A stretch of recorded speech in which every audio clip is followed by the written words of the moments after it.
महिला कांग्रेस की राष्ट्रीय अध्यक्ष अलका लांबा सोमवार को इंदौर दौरे पर रही। उज्जैन में बाबा महाकाल के दर्शन करने के बाद इंदौर पहुंची अलका लांबा ने पत्रकारों से चर्चा के दौरान प्रदेश की भाजपा सरकार पर जमकर निशाना साधा। उन्होंने भागीरथपुरा क्षेत्र में दूषित पानी से हुई मौतों को गंभीर मुद्दा बताते हुए सरकार की कार्यप्रणाली पर सवाल उठाए। उन्होंने कहा कि जल जीवन मिशन के तहत बड़े बड़े दावे किए गए, लेकिन सरकार हजारों करोड़ रुपए खर्च ही नहीं कर पाई, जबकि लोग दूषित पानी पीने को मजबूर हैं और अपनी जान गंवा रहे हैं। जय श्री महाकाल। वहीं से दर्शन करके सीधा लौट रही हूँ। धन्यवाद करती हूँ प्रेस क्लब के अध्यक्ष हमारे दीपक जी का, धन्यवाद करती हूँ महासचिव प्रदीप जी आपका, और अपनी अध्यक्ष रीना बोरासी जी का, आप सभी का, कि आपने ये सम्मान दिया कि हम यहाँ आए और अपनी बात को इस लोकतंत्र में रख सके। उसके लिए आपका धन्यवाद करती हूँ। बधाई और धन्यवाद भी देना चाहूंगी कि प्रेस क्लब ऑफ इंडिया के इतिहास में पहली महिला अध्यक्ष संगीता जी को बनाया। उसके लिए आपका धन्यवाद और बधाई भी देती हूँ कि प्रेस क्लब ऑफ इंडिया के इतिहास में पहली बार कोई महिला अध्यक्ष हुई आपकी। मुद्दे बहुत से हैं।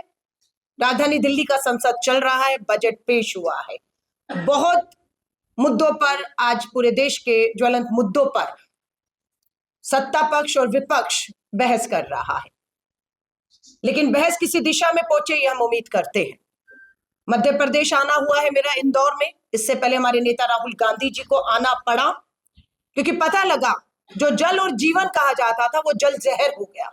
देखते देखते 32 लोग मौत के मुंह में चले गए, और उसी से पहले पता लगा कफ सिरप पीने से छिंदवाड़ा में बच्चे मौत के मुंह में चले गए।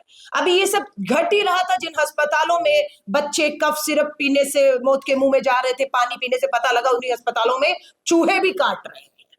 चूहे दौड़ते हुए उन अस्पतालों में, क्योंकि वो सरकारी है सब।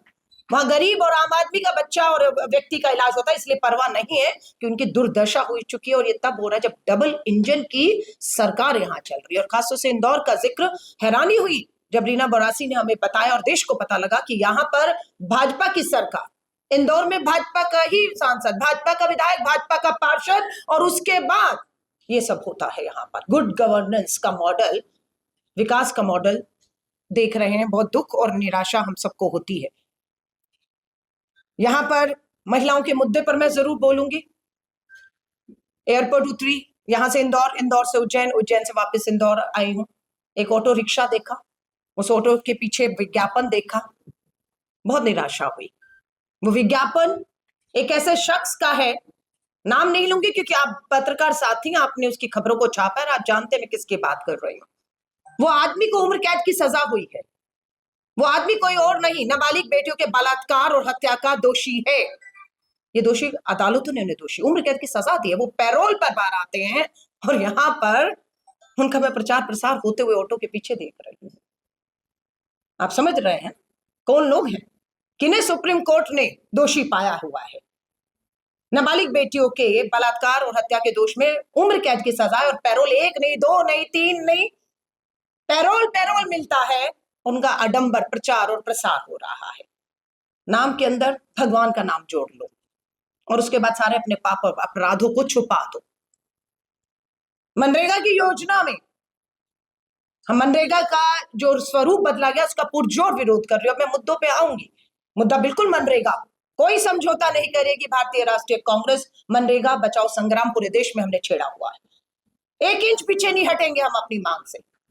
बिना लोकतंत्र पे चर्चा के 40% का बोझ आपने राज्यों पर डाल दिया। राज्यों ने हाथ खड़े कर दिए कि हम आर्थिक बोझ में हैं। हम मनरेगा का 40% बोझ हम पे जो डाला जा रहा है उसके लिए हम तैयार नहीं है। क्या होगा जब 40% राज्य पैसा नहीं देंगे? तो रोजगार नहीं होगा, रोजगार नहीं होगा, बेरोजगारी भत्ता नहीं होगा, विकास गांव का जो रोजगार की गारंटी है उस पे हमला सीधा होगा। देखिए, जो भी इसका जिम्मेदार है, जो भी, उस पे हत्या का मामला दर्ज होना चाहिए। चाहे वो मंत्री है, वो विधायक है, वो पार्षद है, वो सरकार है। हत्या का मामला दर्ज होकर जो 32 मौतों का, इन पर हत्या का मामला चलाकर पूरी निष्पक्षता से जांच होनी चाहिए और इन्हें सजा मिलनी चाहिए, वरना कोई सबक आप नहीं लेंगे।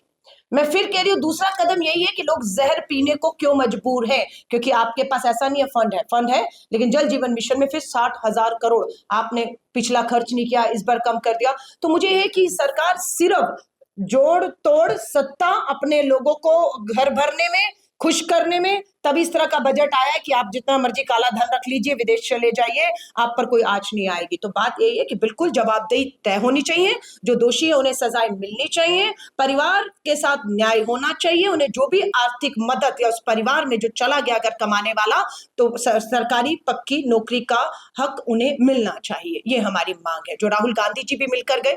आर्थिक मदद जहां तक हम लोग चाहते थे सरकार करे, हमारी मांग है कि हर परिवार को 1 करोड़ रुपया उसका परिवार को कम से कम अच्छी जिंदगी पूरा परिवार जी पाए। अगर कमाने वाला क्या है पूरी जिंदगी पड़ी है, तो उस तरह से उनको हम कहते हैं होना चाहिए उनको।